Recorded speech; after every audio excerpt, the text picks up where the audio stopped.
Friends, मेरा नाम विद्यासागर है। मैंने 64th बीपीएससी में सेकेंड रैंक सिक्योर की है और बीपीएससी में यह मेरा पहला प्रयास था।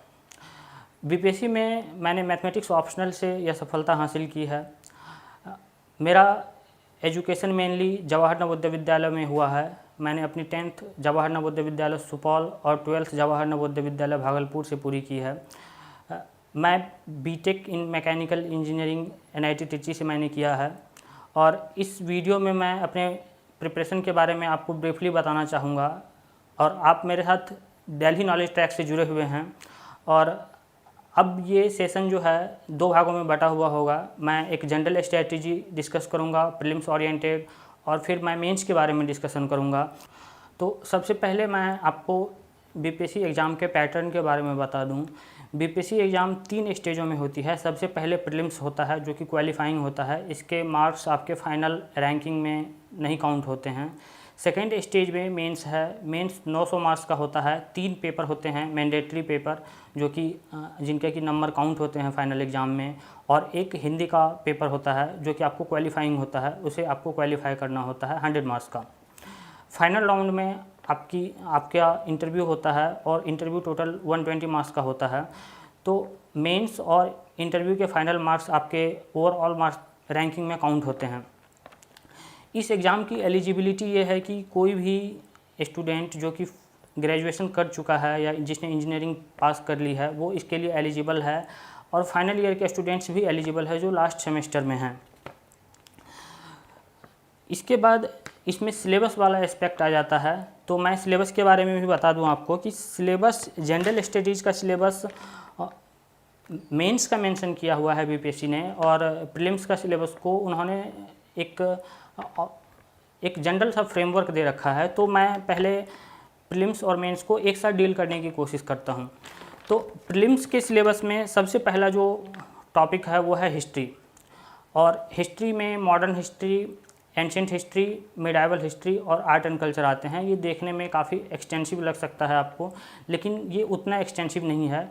सबसे पहले हिस्ट्री में सबसे इम्पॉर्टेंट मॉडर्न हिस्ट्री है। तो मॉडर्न हिस्ट्री में हमें स्पेक्ट्रम की किताब पढ़नी पड़ती है। स्पेक्ट्रम सबसे इम्पॉर्टेंट किताब है मॉडर्न हिस्ट्री में। और एंशिएंट, मिडाइवल और आर्ट एंड कल्चर के लिए हम क्लास 11th और 12th की एनसीईआरटी को रेफ़र करेंगे। इसमें 2 चॉइसेस हैं आपके पास। आप या तो ओल्ड एनसीईआरटी रिफ़र कर सकते हैं या न्यू एनसीईआरटी रिफ़र कर सकते हैं। हिस्ट्री के इस पोर्शन को करने के बाद एक मेंस ओरिएंटेड टॉपिक्स भी हैं इसमें, जिसमें कि बीपीएससी ने एक्सक्लूसिवली डिफाइन कर रखा है और ये पोर्शन आपको प्रिपेयर करना होता है। तो सबसे फर्स्ट पार्ट इसमें गांधी, नेहरू और टैगोर वाला पोर्शन है। तो इन पर गांधी जी के बारे में, पंडित नेहरू के बारे में और रविन्द्रनाथ टैगोर के बारे में एक क्वेश्चन अल्टरनेटिवली पूछे जाते हैं, तो आपको ये प्रिपेयर करना चाहिए। उसके बाद जो इसमें सेकेंड एस्पेक्ट है हिस्ट्री में, वो development of western education in Bihar है। ये सेकेंड टॉपिक है, इसे भी प्रिपेयर करना होता है हमें। फिर contribution of Bihar in freedom struggle of India, कि इसमें जो टॉपिक्स हैं मेनली वो चंपारण हैं 1942 में जो क्विट इंडिया मूवमेंट था उससे है, और ट्राइबल रिवोल्ट जो मुंडाज और संथाल्स के रिवोल्ट थे। इसके बाद जो आर्ट एंड कल्चर में पोर्शन है उसमें 3 तरह की आर्किटेक्चर वो पूछते हैं। एक पाला है, एक पटनाकलम है और एक मॉरियन पेंटिंग है। तो इसे हमें एक्सक्लूसिवली प्रिपेयर करना होता है मेंस के लिए। ये हमारा हिस्ट्री के पोर्शन को कंप्लीट कर देता है, जो कि प्रीलिम्स और मेंस दोनों के लिए है लगभग।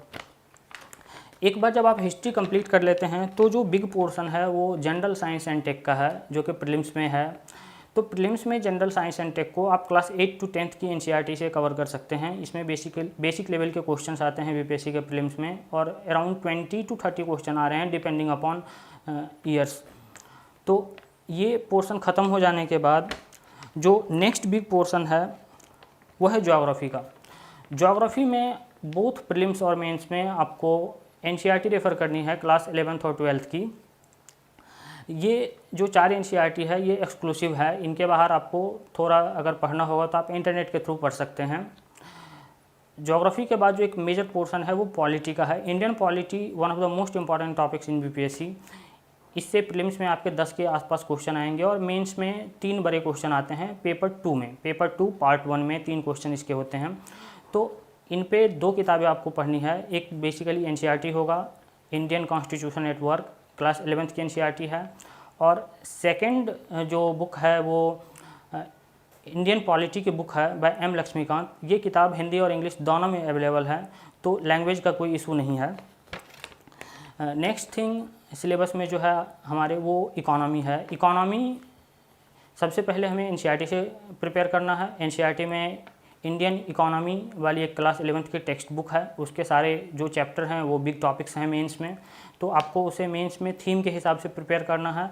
उसके बाद इकोनॉमी में हमारा एक मैक्रो इकोनॉमिक्स की किताब है क्लास 12th की, वो प्रीलिम्स के हिसाब से काफ़ी यूजफुल किताब है। इन दोनों सोर्सेज को कवर करने के बाद हमें बिहार के इकोनॉमिक सर्वे को प्रीलिम्स के वक्त और मेंस के वक्त एक बार पढ़ना होता है। उसकी समरी इंपॉर्टेंट है, पूरा सर्वे इंपॉर्टेंट नहीं है, आपको सेलेक्टिव स्टडी करनी चाहिए। प्लस जो इकोनॉमी में और टॉपिक जो बच जाते हैं उसके लिए आप योजना और कुरुक्षेत्र नाम के मैगजीन को रेफ़र कर सकते हैं। इन मैगजीनों को कवर बाय कवर नहीं पढ़ना है, इनमें आपको सेलेक्टिव टॉपिक्स जो आपके मेंस के सिलेबस में मेंशन्ड हैं वो इम्पॉर्टेंट हैं। इसके अलावा प्रीलिम्स में जो बाकी चीज़ें बच जाती है करंट अफेयर्स रिलेटेड थिंग्स, वो आप टेस्ट सीरीज़ के थ्रू और कोचिंग की कोई एक कंपाइलेशन से आप कर सकते हैं। प्रीलिम्स में सबसे ज़्यादा इम्पॉर्टेंट यह है कि आप ज़्यादा से ज़्यादा टेस्ट दें ताकि आपका एक इंट्यूशन डेवलप हो क्वेश्चंस को टिक करने के लिए, कि अगर आपको क्वेश्चन नहीं भी पता है तो समहाउ आपको टिक करने हैं, क्योंकि नेगेटिव मार्किंग नहीं है बीपीएससी में, तो हमें 100% क्वेश्चन टिक करने हैं। तो इंट्यूशन बहुत मैटर करता है प्रैक्टिस के साथ साथ में। ये पोर्शन एक बार फिनिश हो जाने के बाद प्रीलिम्स वाला पोर्शन, जो मेंस की प्रिपरेशन है वो शुरू हो जाती है। मेंस वाले टॉपिक्स में जो मटेरियल्स थे वो सेम रहेंगे प्रीलिम्स से, जैसे पॉलिटी में, हिस्ट्री में, ज्योग्राफी में, इकोनॉमी में, बस हमारे प्रिपेयर करने का तरीका चेंज हो जाएगा। हम प्रीलिम्स में फैक्ट्स पढ़ रहे होते हैं और मेंस में हमें एक्सक्लूसिवली टॉपिक प्रिपेयर करना है अराउंड 400 to 500 वर्ड्स में, जो कि एनसीईआरटी में प्रिपेयर किया हुआ है। कुछ मटेरियल्स आपको योजना से मिल जाएंगे, कुछ कुरुक्षेत्र से मिल जाएंगे, कुछ इकोनॉमिक सर्वे से मिल जाएंगे, तो इसे आपको कंबाइन करना है। हिस्ट्री में जो पार्ट 1 है बीपीएससी का पेपर 1, वो उस पोर्शन में हिस्ट्री सबसे इम्पॉर्टेंट है। पार्ट 1 में ये 3 क्वेश्चन इससे सॉल्व करने होते हैं। जो पेपर 1 का पार्ट 2 है वो मेनली करंट अफेयर्स है, उसमें current affairs mainly international relation से आते हैं।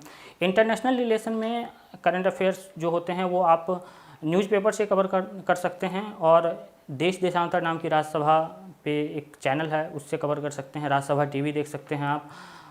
बस ये है कि इसमें रिसोर्स बढ़ाना नहीं है बहुत ज़्यादा, आप एक सीमित मात्रा में चीज़ें देखें, राज्यसभा टीवी, देश देशांतर और जो एक कोई न्यूज़पेपर है, उससे ज़्यादा करने की ज़रूरत नहीं है। और आप एग्ज़ाम के समय में मेन थीम्स को प्रिपेयर करें, और इसमें न्यूज़ की जगह पर इशूज़ को प्रिपेयर करने की कोशिश करें। जस्ट फॉर एग्जांपल कि अगर इंडिया पाकिस्तान के बीच में कोई टेंशन है, तो टेंशन है ये एक न्यूज़ है, इंडिया पाकिस्तान के रिलेशनशिप की स्टेटस क्या है, उसके प्रॉब्लम्स क्या हैं, इंडिया पाकिस्तान का रिलेशनशिप के कितने डायमेंशंस हैं, ट्रेड है, इकोनॉमी है, पीपल टू पीपल कॉन्टैक्ट है, उसके अलावा जो स्ट्रेटेजिक कंसर्न्स हैं, डिफेंस रिलेशनशिप क्या है, टेररिज्म रिलेटेड इशूज़ हैं, इन मेजर इशूज़ को आप कवर कर सकते हैं। इन इशूज़ पर क्वेश्चन आते हैं, और ये आप जो न्यूज़ में 5 से 7-8 कंट्री हैं उसको प्रिपेयर करें उस पर। और जो मेजर इंटरनेशनल ऑर्गेनाइजेशन है, जैसे ब्रिक्स की समिट हो रही है तो ब्रिक्स इंपॉर्टेंट है, G20 की समिट हो रही है तो G20 इंपॉर्टेंट है, WTO काफ़ी इंपॉर्टेंट है, वर्ल्ड हेल्थ ऑर्गेनाइजेशन काफ़ी इंपॉर्टेंट है। तो इंटरनेशनल रिलेशन में कुछ मेजर ऑर्गेनाइजेशन 5-7 के आसपास में हैं, और मेजर कंट्रीज 7-8 के आसपास में 10 कंट्रीज हैं, उनके साथ आप प्रिपेयर करें। तो ये GS1 का पार्ट 2 आपका कंप्लीट हो जाता है इसके साथ ही मेंस के लिए। मेंस में GS1 में जो पार्ट 3 है आपका वो स्टैटिक्स है, और इस पे ओपिनियन डिवाइडेड है। बहुत लोगों को स्टैटिक्स इजी लगता है, बहुत लोगों के लिए प्रॉब्लम है। तो आप कैसे फाइंड आउट करेंगे कि ये आपके लिए प्रॉब्लम है या ये इजी है आपके लिए? तो आप सबसे पहले प्रीवियस ईयर क्वेश्चन उठाएं, आप उसे बिना देखे सॉल्व करें। सॉल्व करने के बाद अगर आप देखें कि आप मेजॉरिटी ऑफ क्वेश्चन सॉल्व कर पा रहे हैं, अराउंड 80% क्वेश्चन, तो इसका मतलब है कि उसमें आपको कोई एडिशनल हेल्प की आवश्यकता नहीं है।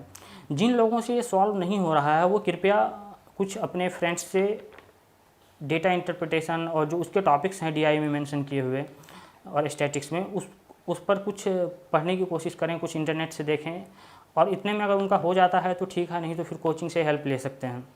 इसके साथ ही जीएस का पेपर 1 कंप्लीट हो जाता है और इसमें ज़्यादा नहीं पढ़ना है, बस आपको अपने रिसोर्स को मिनिमाइज करना है। पेपर 1 जनरल स्टडीज़ का फिनिश हो जाने के बाद जो पेपर 2 है, इसमें नंबर ऑफ़ टॉपिक्स जो हैं वो थोड़े ज़्यादा हैं पेपर 1 के कंपैरिजन में। सबसे पहला टॉपिक पॉलिटी का है, जिसे मैंने ऑलरेडी डिस्कस कर लिया कि आपको प्रीलिम्स के लिए क्या करना है। और मेंस में आपको पॉलिटी में एनालिसिस वाला पार्ट है, जैसे गवर्नर रिलेटेड क्वेश्चंस आते हैं बिहार में, कोलिशन पॉलिटिक्स के क्वेश्चन आते हैं, पार्टी सिस्टम के क्वेश्चन आते हैं, जुडिशियल एक्टिविज़म और जुडिशियल रिव्यू पे क्वेश्चन आएंगे। पॉलिटी में हमें ध्यान ये रखना है कि हम जब भी किसी क्वेश्चन को अटैम्प्ट कर रहे होते हैं तो उसमें हम आर्टिकल्स लिखें, सुप्रीम कोर्ट के जजमेंट्स लिखें, रिपोर्ट्स हैं उन्हें कोट करें, डेटा है कोई उन्हें कोट करें, कोई अच्छी केस स्टडी है कि किसी स्टेट ने राइट टू रिकॉल इनेक्ट किया है लोकल लेवल पर, तो हम उसके एग्जाम्पल को कोट कर सकते हैं। तो इससे आपका वो आंसर इनरिच हो जाता है। तो ये GS2 का पार्ट 1 कंप्लीट हो जाता है। GS2 के पार्ट 2 में इकोनॉमी और ह्यूमन ज्योग्राफी वाले पोर्शन हैं, और ये पोर्शन भी आपकी जो क्लास 11th की इंडियन इकोनॉमी वाली किताब है उसकी अगर आप चैप्टर्स देखेंगे, हेडिंग चैप्टर्स के, जैसे उसमें लिबरलाइजेशन, प्राइवेटाइजेशन और ग्लोबलाइजेशन वाला टॉपिक है, पॉवर्टी है, ग्रोथ है, ह्यूमन डेवलपमेंट है, एम्प्लॉयमेंट है, तो ये मेजर टॉपिक्स हैं। इसे आप प्रिपेयर करने की कोशिश करें बड़े स्केल पर। और इसमें आपको इकोनॉमी में सबसे इम्पॉर्टेंट होता है कि आप डेटा पुट करें क्वेश्चंस में, आपके क्वेश्चंस एक स्ट्रक्चर्ड हो, उसमें इंट्रो, बॉडी, कंक्लूजन हो, आप लेटेस्ट जो रिपोर्ट है गवर्नमेंट की उसे पुट करने की कोशिश करें, कोई केस स्टडी है उसे पुट करें, और एक बिहार रिलेटेड एंगल उसमें आना चाहिए। अगर इकोनॉमी में इंडस्ट्रियल डेवलपमेंट इंडिया में क्या होगी ये पूछ रहा है, तो आप status of industry in Bihar भी आप कोट करें, और बिहार में इंडस्ट्रियल डेवलपमेंट कैसे होगा वो भी आप करें। और ये अक्रॉस द दोनों पेपर सेम होगा कि आपको बिहार का एंगल हर क्वेश्चन में कहीं ना कहीं से लाना है।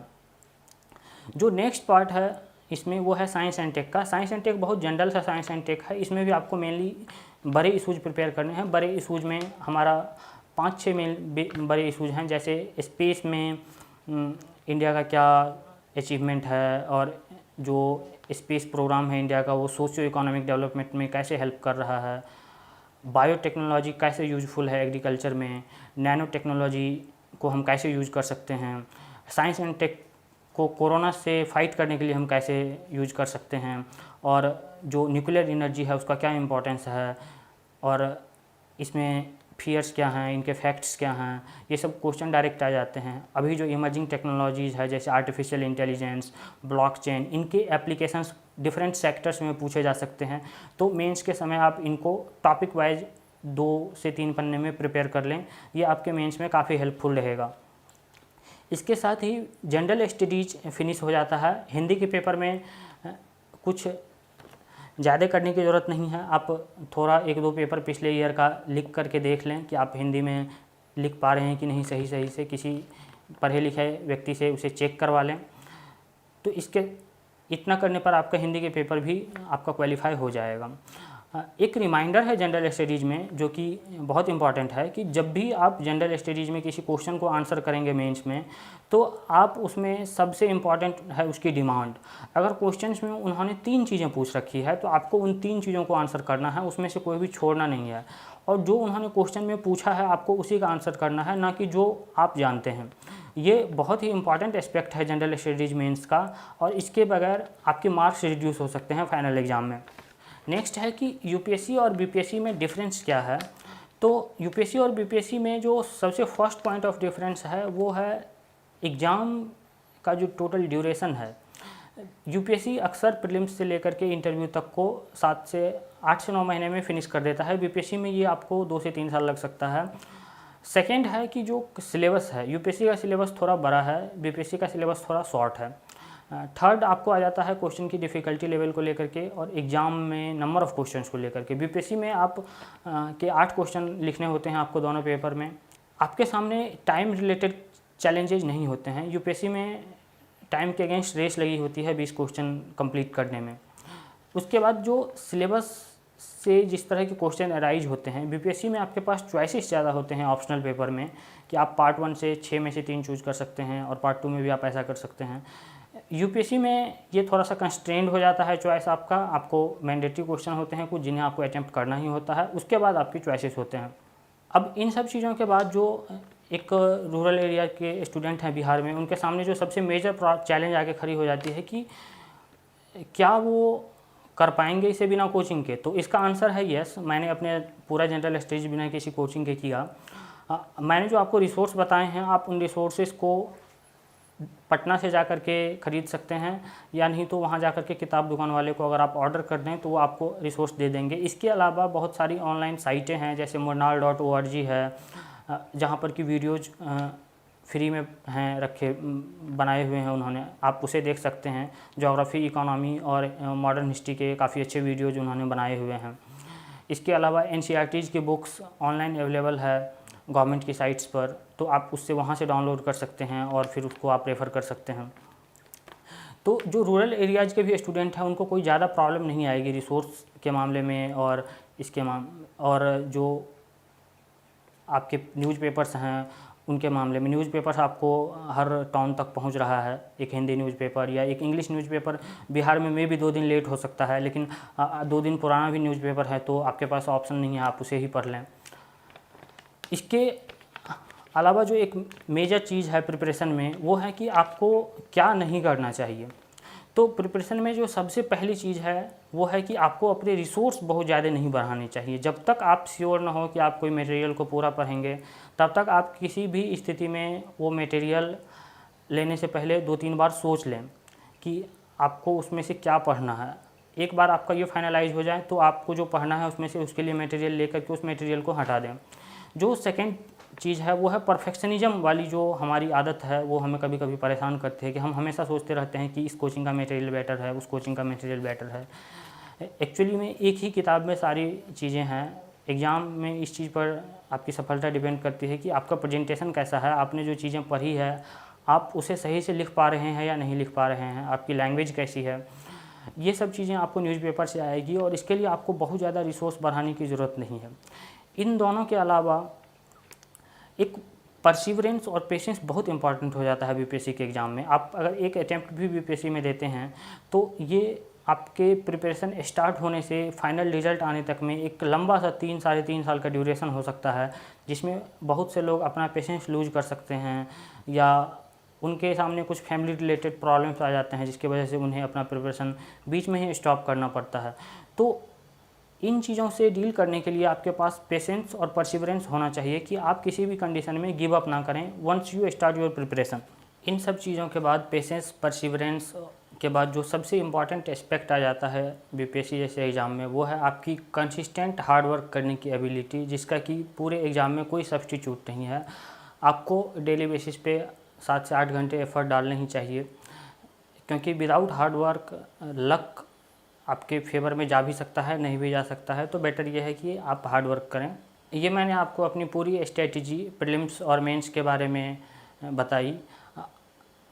अब मैं आपको ऑप्शनल के बारे में दिल्ली नॉलेज ट्रैक के ही एक दूसरे वीडियो पे बताऊंगा। आप अगर ऑप्शनल के बारे में जानना चाहते हैं तो आप मेरे उस वीडियो को देख सकते हैं। ये बेसिकली मैथमेटिक्स ऑप्शनल के बारे में होगा। Thank you.